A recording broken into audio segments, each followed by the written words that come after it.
शिवछत्रपतींच्या 350व्या शिवराज्याभिषेक दिनानिमित्त दुर्गराज रायगडासह राज्यभरात विविध कार्यक्रमांचं आयोजन करण्यात आलंय। अखिल भारतीय मराठा महासंघाच्या वतीनं दरवर्षी मिरवणुकीसह विविध उपक्रमांनी शिवराज्याभिषेक दिन सोहळा साजरा केला जातो।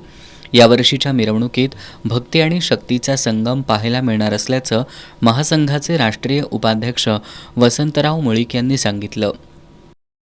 विशेषतः 350 वर्षे झालेत म्हणून 350 बाल शिवाजी, जिजाऊ आणि मावळे सहभागी होतील अशा पद्धतीचा आमचा प्रयत्न चालू असून लोक त्यामध्ये सहभाग घ्यायला आलेले आहेत।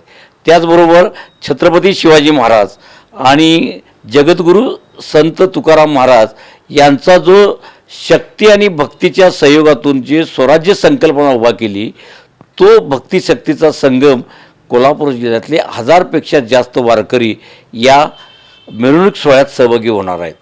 या मिरवणूक सोहळ्याचं आणखीन महत्त्वाचं म्हणजे वैशिष्ट्य महिला आघाडीचं लेझिम पथक असणार आहे, झांज पथक असणार आहे, शिवकालीन मर्दानी खेळाचे विविध आखाडे या ठिकाणी सहभागी होणार असून 350 मर्दानी खेळाडू छत्रपती शिवाजी महाराजांना मानवंदना देणार आहेत।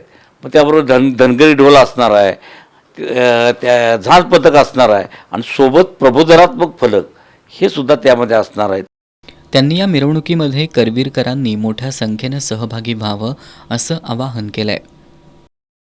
आपल्या माध्यमातून मी शिवप्रेमींना विशेषतः सर्व जनतेला असं आवाहन केलं होतं की या 350व्या राज्याभिषेक सोहळ्यामध्ये आपण पारंपरिक वेशभूषेसह या मंगळवार पेठ इथून मराठा महासंघ कार्यालयापासून उद्या 6 जून रोजी सायंकाळी 4:30 वाजता छत्रपती शाहू महाराज जे नूतन खासदार आहेत त्यांच्या हस्ते व त्याचबरोबर आमदार सतेज उर्फ बंटी पाटील आणि सर्व पक्षीय नेत्यांना आम्ही या ठिकाणी निमंत्रित केलेलं आहे आणि विविध समाजानिमित्त। त्यामुळे सर्वांना विनंती करतो की या सोहळ्यामध्ये मोठ्या संख्येनं सहभागी व्हा।